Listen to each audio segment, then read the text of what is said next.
The last thing I remember, Dr. Lopsy, the neonatologist, he came up and he grabbed my hand and he looked me straight in the eye and he said, "I'm gonna do everything I can do for your baby, Tara." And that's the last thing I remember, and I was put under anesthesia.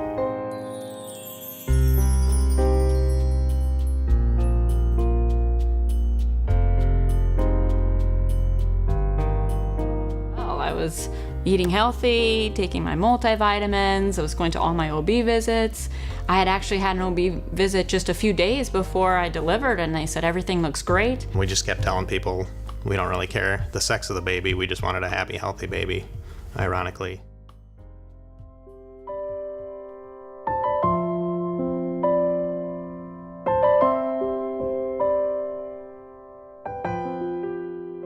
It was Labor Day weekend, and I was with my son, and Jeremiah was playing golf, and just kind of a normal weekend. We're making muffins and hanging out in the kitchen, and I started developing some pain.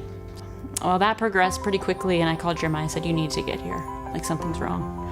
I remember I'm doubled over in pain, and I'm getting Samuel's sippy cups and putting away the muffins, and just things that as a mom you do what you need to do because you have a feeling, I don't think I'm going to be coming home soon. I need to get things together. We weren't thinking we're gonna have a baby today. Just we knew something was wrong.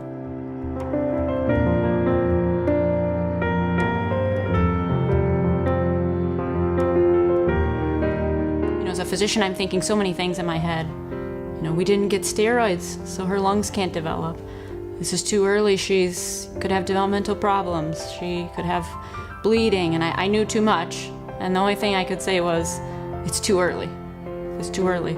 And by this point, I was in full labor, and the OB came in, and I'm a physician, so I can hear the heartbeat, and then it was gone. And I knew we lost the heartbeat, and I looked the OB right in the face, and I said, "We need to deliver this baby." And minutes later, she was on the phone, and she called anesthesia and said, "Run."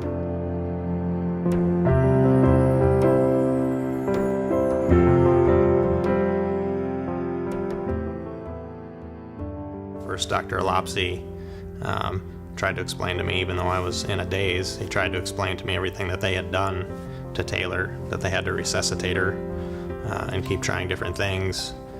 They had her in an isolette right there, so I got to see her for the first time there. She was, just 1 pound 6 ounces, and so here's our, tiny little baby, and she's just fighting for her life. Micropreemies like Taylor, 24-week babies. At 24 weeks, about 60% of babies survive. Yeah, she was in the NICU for 141 days, and she endured quite a bit.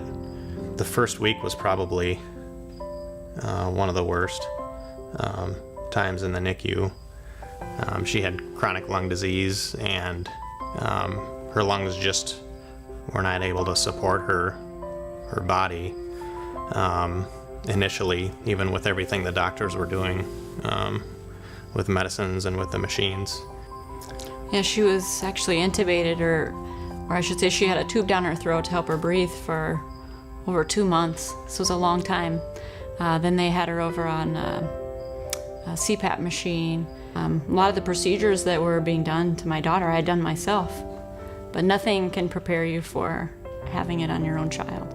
Seeing those things as parents is heart-wrenching.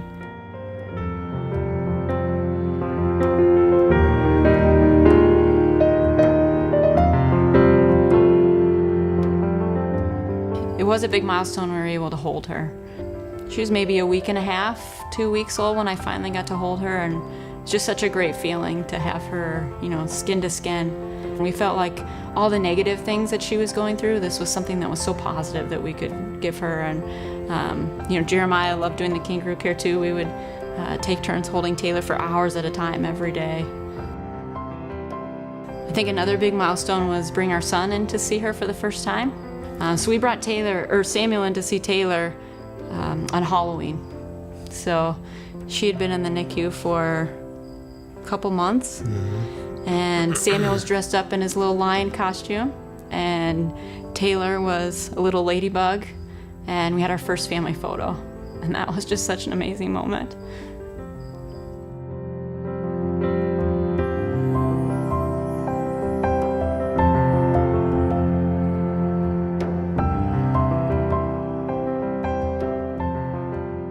Taylor was in the NICU over Christmas, so, we, I think, came in one day and Emily surprised us with the photo. I mean, it's beautiful. She's our little angel. It was just so nice that she did that she took that photo, and it's very symbolic of Taylor and how we see her. We sent that out to our family and friends at Christmas time and said, be thankful for our little miracle baby, our little angel.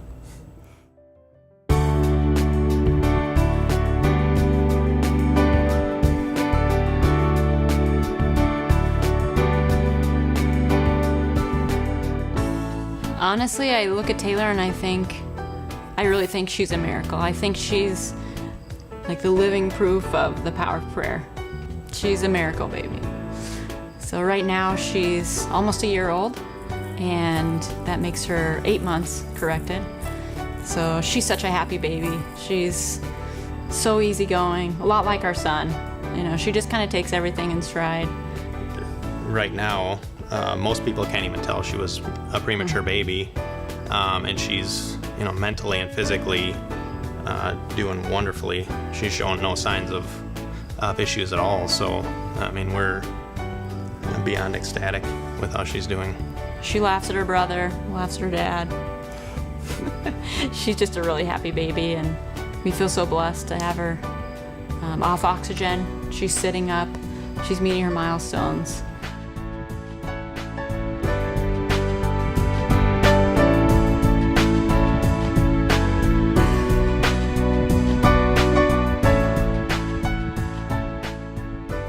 We know that research that was funded by March of Dimes basically saved our baby. When her lungs were not quite able to support her body, and they couldn't tell us, if she was going to survive or not.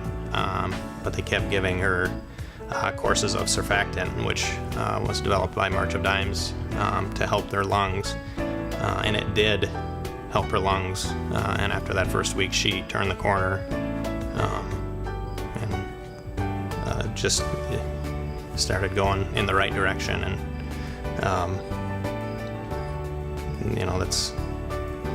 it was amazing. Taylor would not have survived without the research that was funded by March of Dimes. So we are forever indebted to them. Premature birth can happen to anyone, and you don't know when it's going to happen, and you're not expecting it to happen.